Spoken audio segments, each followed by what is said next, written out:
میرا شاہی میرا شاہی گوہر شاہی گوہر شاہی دین نبی کا سچا دائی گوہر شاہی گوہر شاہی دنیا پر ہے کس کی شاہی گوہر شاہی گوہر شاہی عاشقوں کے دل کا ماہی گوہر شاہی گوہر شاہی. اب وہ شیطان سوچتا ہے کہ اس مرتبے میں سے کوئی مرتبہ کہیں اس کو مل نہ جائے. شیطان کے پاس ہندو فوج ہے، حکم دیتا ہو جاؤ اس کو برباد کرو، تباہ کرو، کچھ بھی کرو، یہ لفظ اللہ اس کے اندر نہ جائے ورنہ یہ ساری عمر کے لیے چلا گیا. اب تمہارے پاس تو ایک دن بھی نہیں ہے جو اس کا مقابلہ کرو. وہ آئیں گے تمہیں پریشان کریں گے، باز نہیں آئے، بیمار کریں گے، باز نہیں آئے، پاگل کر کے چلے جائیں گے. جب ہوش آئے گا تو یہی کہو گے خبردار اللہ مت کرنا، اس سے لوگ پاگل ہو جاتے ہیں. لیکن جہاں سے اس کی اجازت ہوتی ہے اللہ تعالیٰ ان کو بھی ایک رحمانی فوج دیتا ہے. بے شک. وہ شیطانی فوج تم پہ ٹوٹ پڑی اور وہ رحمانی فوج شیطانوں پہ ٹوٹ پڑی. اور وہ رحمانی فوج اس وقت تک تمہارا ساتھ دے گی جب تک تمہارے اندر رحمان جاگ نہیں اٹھتا. پھر بندہ نہیں رہے بندہ نواز بن گئے، غریب نہیں رہے غریب نواز بن گئے. یہ اس کی اجازت ہے. اب اس کا تھوڑا سا طریقہ بھی بتا دیں، ہو سکتا ہے کوئی اہل دل ہو. روزانہ 66 مرتبہ سفید کاغذ پر کالی پنسل سے لفظ اللہ لکھیں. جس طرح 786 کو بسم اللہ سے نسبت ہے اسی طرح 66 کو اسم اللہ سے نسبت ہے. لکھتے رہیں، خوبصورت لکھیں، خوش خط لکھیں. ایک دن ایسا آئے گا آپ جو کاغذ پہ لکھتے تھے وہ آپ کی آنکھوں پہ تیرنا شروع ہو جائے گا. جب آنکھوں پہ تیرنا شروع ہو جائے پھر لکھنا بند کر دیں، آنکھوں سے پھر اس کو دل کے اوپر اتارنے کی کوشش کریں. اگر رب نے چاہا تو جو کاغذ پہ لکھتے تھے وہ دل پہ لکھا نظر آئے گا. اس وقت دل کی دھڑکن تیز ہو جائے گی، ٹک ٹک ٹک. اس ٹک ٹک کے ساتھ اللہ ملائیں، ایک کے ساتھ اللہ ایک کے ساتھ ہو. بار بار ایسا کریں گے وہ دل کی دھڑکنیں اللہ میں تبدیل ہو جائیں گی. رات کو سونے لگیں، انگلی کو قلم خیال کر کے دل کے اوپر اللہ لکھتے لکھتے سو جائیں، اسی میں نیند آ جائے. اس دنیا میں روزانہ 70,000 فرشتہ آتا ہے. ایک دفعہ جو آئے گا اس کو دوبارہ آنے کا موقع نہیں ملے گا. سب سے پہلے وہ حضور پاک کے روزے کی حاضری دیتا ہے، اس کے بعد پھر ان لوگوں کو ڈھونڈتا ہے جن کا اللہ رسول سے تعلق ہے. لسٹیں ان کے پاس ہوتی ہیں، وہ سو رہے ہیں اور کرامن کاتبین سے پوچھتے ہیں بتاؤ اس کا آخری عمل کیا تھا؟ بھائی یہ عشاء کی نماز پڑھ کے سویا تھا. دعا دیتے ہیں اللہ تعالیٰ اس کو اور خوش کرے. اور یہ درود پڑھ کے سویا تھا، اللہ تعالیٰ اس کو اور خوش رکھے. اور یہ ایک مسکین کو کھانا کھلا کے سویا تھا، اللہ تعالیٰ اس کو بھی خوش رکھے. اور یہ اللہ پڑھتے پڑھتے اسی کی مستی میں سو گئے. وہ کہتے ہیں خاموش، آہستہ بات کرو، شاید اس کی یاد میں آنکھ لگ گئی ہو اور ہو سکتا ہے ساری رات تمہاری اللہ تعالیٰ عبادت میں شامل کر دے. کیونکہ سوتے وقت جو نیت ہوتی ہے خواب میں بھی وہی کچھ ہوتا ہے. وہ اللہ پڑھتے پڑھتے سو گئے اور خواب میں بھی اللہ کرتے رہے.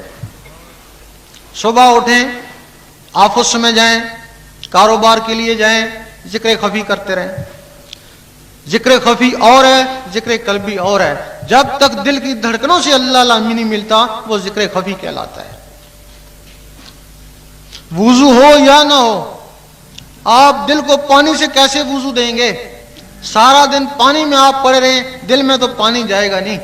جب وہ دل میں اللہ کا نور جمع ہو جائے گا تو وہ نور دل کو دھو ڈالے گا. اس کو بولتے ہیں وضو کر لے شوق شراباں دا. اور وہ وضو گھڑی گھڑی نہیں کرتے، وہ زندگی میں ایک بار ہی کافی ہے. نعرہ تکبیر، نعرہ رسالت، یا رسول اللہ، میرا شاہی میرا شاہی، گوہر شاہی گوہر شاہی. سنا ہوگا آپ نے، یہ کتابوں میں پڑھا ہوگا کہ کچھ بزرگوں کے پاس لوگ جاتے ہیں، سب بزرگوں کے پاس نہیں، کچھ کے پاس. وہ ان کو کہتے کہ یہ دیوار بناؤ. وہ دیوار بناتے، شام کو پھر گرا دیتے، پھر صبح کہتے دیوار بناؤ، شام کو پھر گرا دیتے. کوئی پتہ نہیں چلتا تھا کہ ایسا وہ بزرگ کیوں کرتے. اس میں بزرگ کا کیا فائدہ یا جو دیوار بناتا اس کا کیا فائدہ؟